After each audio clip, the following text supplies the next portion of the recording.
नमस्कार साथियों, मैं शिवांक यादव।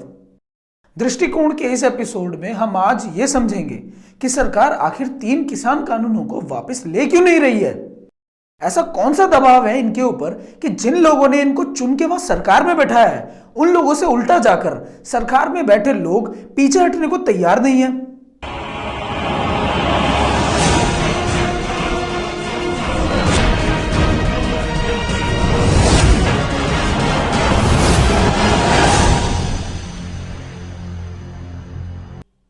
आज किसानों को विरोध करते करते 16 दिन हो गए हैं, लेकिन सरकार में बैठे नेता मंत्री मीटिंगों पे मीटिंग करे जा रहे हैं ताकि कानून में कोई छोटा मोटा संशोधन करवा दिया जाए या किसी किसान नेता को खरीद लिया जाए।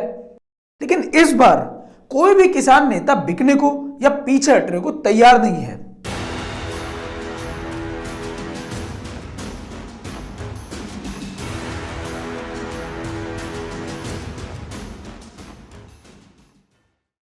आप में से बहुत से लोग ये सोच रहे होंगे कि इन तीनों कानूनों में जरूर कुछ तो अच्छा होगा, जो सरकार डंडे मार मार के, वाटर कैनन, आंसू गैस के गोले छोड़ छोड़ के जबरदस्ती किसानों को इस कानून को मनवाने में लगी है।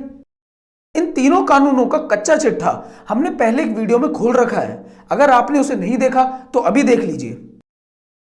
अब आपको ये बताते हैं कि सरकार के ऊपर किस बात का दबाव है कि वो एक कानून पीछे लेने को बिल्कुल भी तैयार नहीं है। दरअसल आज से 19 साल पहले कई देशों की सरकारों ने एक एग्रीमेंट पर साइन किया था, जिसका नाम था WTO एग्रीमेंट। इस एग्रीमेंट के अंदर विदेशी ताकतों के दबाव में उस समय के हमारे देश के प्रधानमंत्री अटल बिहारी वाजपेयी जी ने उस एग्रीमेंट पर हस्ताक्षर किए और इस देश के बिकने का सिलसिला वहीं से शुरू हो गया। उस एग्रीमेंट के अंदर यह बात थी कि किसानों को दी जाने वाली सब्सिडी, या फिर आसान भाषा में कहें तो जो रियायत दी जाती है, चाहे वो बीज पर हो, बिजली पर हो, फर्टिलाइजर पर हो या फिर MSP पर हो, इस सब्सिडी को धीरे धीरे खत्म किया जाए। विकसित देश 5% सब्सिडी पर आ जाएं और विकासशील देश जैसे कि भारत 10% सब्सिडी पर आ जाए और फिर कुछ समय बाद पूरी तरीके से खत्म कर दी जाए। कुछ समझे आप लोग? और सब्सिडी खत्म करने के पीछे यह दलील दी गई कि किसानों को सब्सिडी और निश्चित MSP देने से खुले बाजार को नुकसान पहुंचता है। खुला बाजार, सब लोग जानते हैं कि खुले बाजार का यहां मतलब क्या है। इस खुले बाजार में बड़ी बड़ी बहुराष्ट्रीय कंपनियां अपना हजारों करोड़ों रुपया लगाकर पूरे बाजार पर अपना कब्जा कर लेती हैं। वहां एक मामूली से किसान की कोई हैसियत नहीं होती। आप ये देखिए कि किसान MSP के लिए कानून बनवाना चाहते हैं और सरकार लिखित आश्वासन भी देने को तैयार नहीं है। लिखकर कैसे दे दे, क्योंकि एग्रीमेंट के हिसाब से तो MSP खत्म करना है और यहां किसान MSP की गारंटी मांग रहे हैं। आप लोग ये समझिए कि हमारे देश की सरकार ने खुद अपने देश को भूखे भेड़ियों के सामने खुला छोड़ दिया। उस एग्रीमेंट पर हस्ताक्षर होने के बाद से ही इस देश में चाहे जिस भी पार्टी की सरकार सत्ता में आई हो, उसने उस एग्रीमेंट को पूरा करने के लिए ही काम किया है।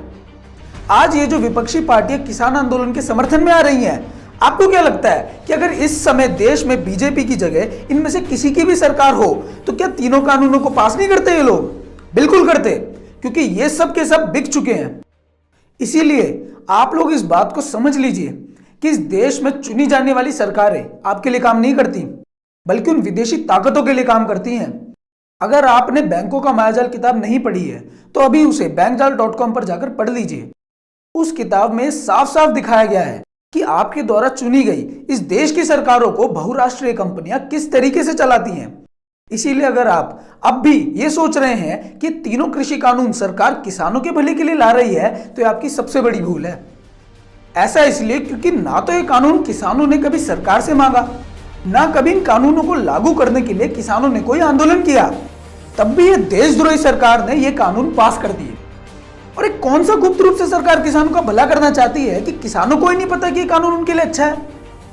सरकार में बैठे देशद्रोहियों, इस बात को अपने कान के पट्ट खोल के समझ लेना। ऐसा नहीं है कि तुम खुल्लम खुल्ला इस देश को बेच दोगे और कोई तुम्हारे विरोध में खड़ा नहीं होगा। अरे अपनी मिट्टी के लाल किसान सीना तान के तुम्हारे सामने खड़े हैं, मर जाएंगे पर पीछे नहीं हटेंगे। अरे घमंड तो रावण और दुर्योधन जैसों का नहीं रहा, तुम चीज क्या हो? हमारे पूर्वजों ने तो हमें यही सिखाया कि अधर्म से लड़ने के लिए संगठन का निर्माण करना चाहिए। इसीलिए साथियों, हमसे जुड़ने के लिए आप bankjal.com पर जाइए और वहां पर फॉर्म भरिए। फॉर्म के अंदर आप ये बताइए कि आप देश को आर्थिक मदद कर सकते हैं या फिर अपना समय दे सकते हैं। तो मिलते हैं अगली वीडियो में, तब तक के लिए नमस्कार, जय हिंद।